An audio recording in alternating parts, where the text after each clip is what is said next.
Oh,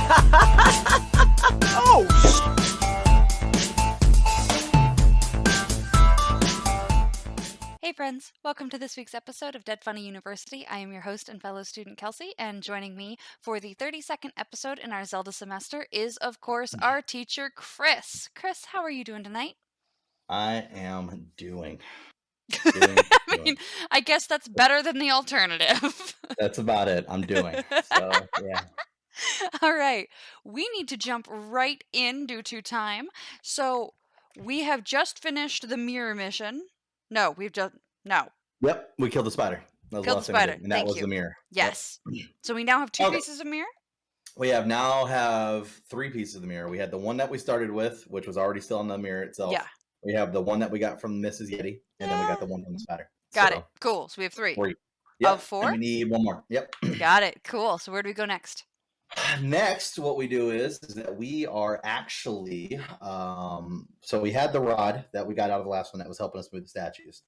Come to find out, talking to your favorite people, the bird people, that is a rod of the heavens that will allow us to go to the sky, which is where we need to go next to get our last piece. Huh. But they didn't give us any information besides the fact that the rod is basically useless at this point, which is fantastic. Great. Love it. Wonderful. Yeah, good shit. So what do? We go to the main person that's been giving us a lot of this information, which is our great tribal chieftain guy over there in the desert who's been taking care of Ileana and getting her memories back and stuff like that. So we show up over there and talk to him. He doesn't have too much information on it besides the fact that this is very ancient and, it works specific ways. But there is a scholar who is currently in the caves below where we are that's trying to solve these exact riddles that we're going after. So, there's a good chance to go talk to him. But we have some more pressing matters, which is the fact that Ilya also knows something about the rod, but she can't remember it because her memories are all fragmented after what happened. So we need to kind of repair that. So the first thing we need to go do is talk to the last person we knew that had her before we did, which is Telma. That's right, the one that was hitting on Link. We get to go talk to her. Oh my god, yes. She's my favorite. Yep. So we go talk to her, and obviously she's down to help because, she loves Ilya and was like, absolutely, I'll help out. So we got to go talk to her and get the help that we need. And she basically says, well, the person that brought her to me was the doctor. So you might want to go talk to the doctor, but he is a crotchety old man, which probably doesn't remember anything, but she's like, I got something that will definitely help him remember. And she gives you his bar tab, which is in the actual text of the game outstandingly huge. So okay, we go to talk to the doctor. The doctor came off really creepy to me whenever I first met him. And watching the video to see how the dialogue went again, he still comes off very creepy.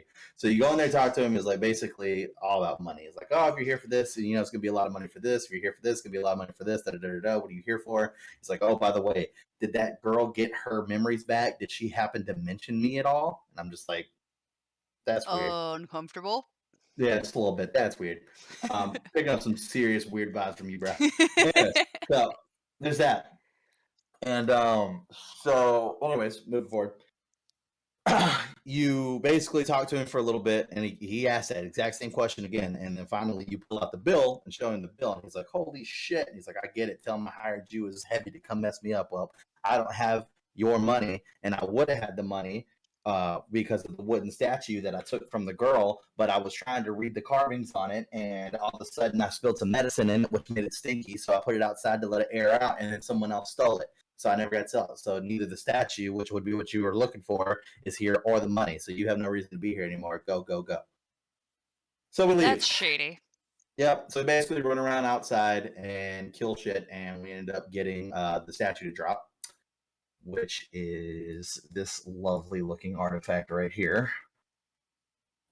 Something that you should notice right off the top, literally the top, is that is the Sheikah symbol.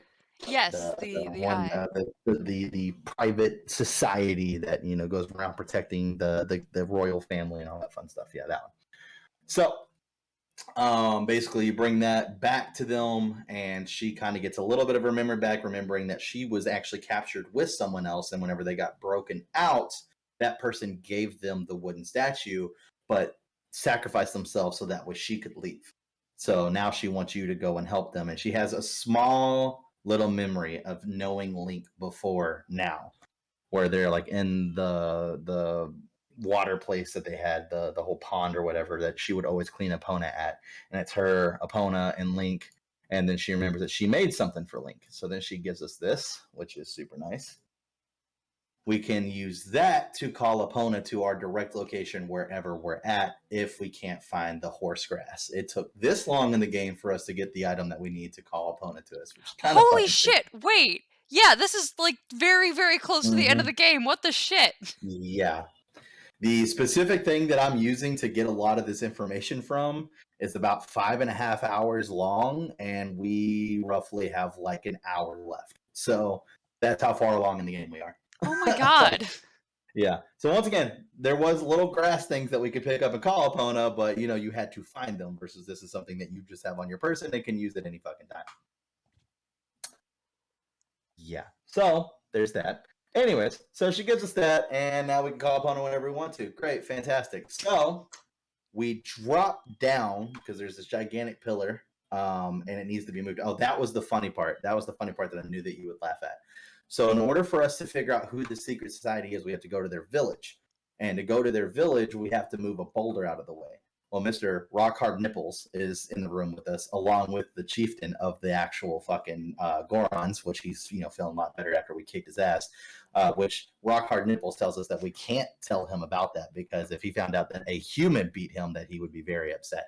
So that being said, she goes, "Oh no, how will we ever go in there?" And then Rockhard Nipples just starts laughing and says, "Oh, sorry, sometimes I forget. Human problems are also not Goron problems." And he looks back at the chieftain and is like, "Go take care of the boulder." And the chieftain's like, "Okay," and then he leaves. So I love everything about that. Every second of that is gold, and it makes my heart happy.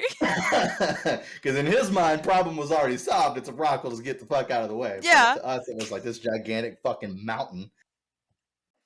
And he's like, "Oh yeah, that's right. We don't have to worry about that. That's fine. We'll take care of it." That's incredible. Rock on rock nipples. Yeah. So we jumped down this little hole that's in this space because basically they moved this pillar while we were gone getting the rod. And that's where that scholar is. So we drop down and we end up seeing him. His name is Shad. Shad. Thank Shad. God it's not Shad. Okay. And that's what he looks like. Kind of interesting fella for this game so far. He's adorable. He's else. Deeply lovable. I like him. I like how he has the little sword as the bookmark to his book. Yeah. And his socks are very, very loud and in your face. But great. Like, they match. I'll give him that. He can put a goddamn outfit together. That's for sure. And if you think about like him being in a black room where they've got the black lights going, like he'd look damn cool with those socks. Like absolutely. So you go down there and talk to him, and he talks about there's this rock that's in front of you, and it has like these magical words written on it. It's like this gigantic like statue of an owl almost. And we already know that our Dominion rod we can use it to move statues and stuff, except now that it's out of power, we have to figure out how to get the power so we can get that statue out of the way. That being said, we're down there looking at it, and he says that it's basically called Skywriting, and it's an ancient written word of the people who used to run the heavens. And basically what it is that there is an ancient messenger, and only that person was the only person who ever held the actual rod, and they used the rod to go from the earth back up to the heavens, back from the heavens down to the earth, to deliver messages from there down to the royal family. No one knows who this messenger is. No one knows where he went, and why we suddenly have the rod down.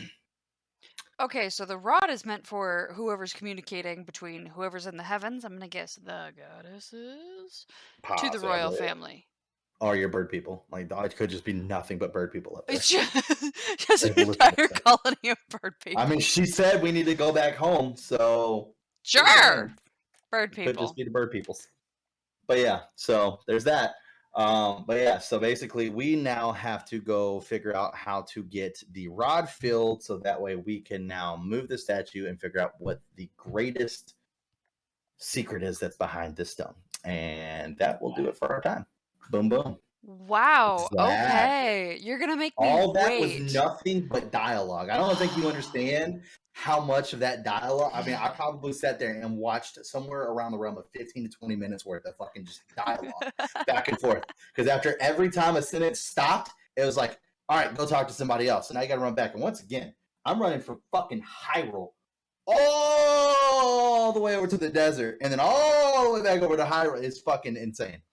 So yeah, that's where we're at. Okay, That's there's a lot of dialogue that I had to memorize so I could fucking tell you. So yeah, well. that's what you get. That's what you get. Well, I appreciate your efforts, Chris. No, not good enough. So on whatever the hell just happened, that will do it for our 30-second episode. If you enjoyed this, it was hella short, as was the last one. Please forgive us, everybody. This is a short quest. Like, comment, subscribe. On top of all of that, check out our merch links, check out our Twitter and Twitch links, and we will see you guys in the next episode of Dead Funny University that will be of who knows what length. See you then.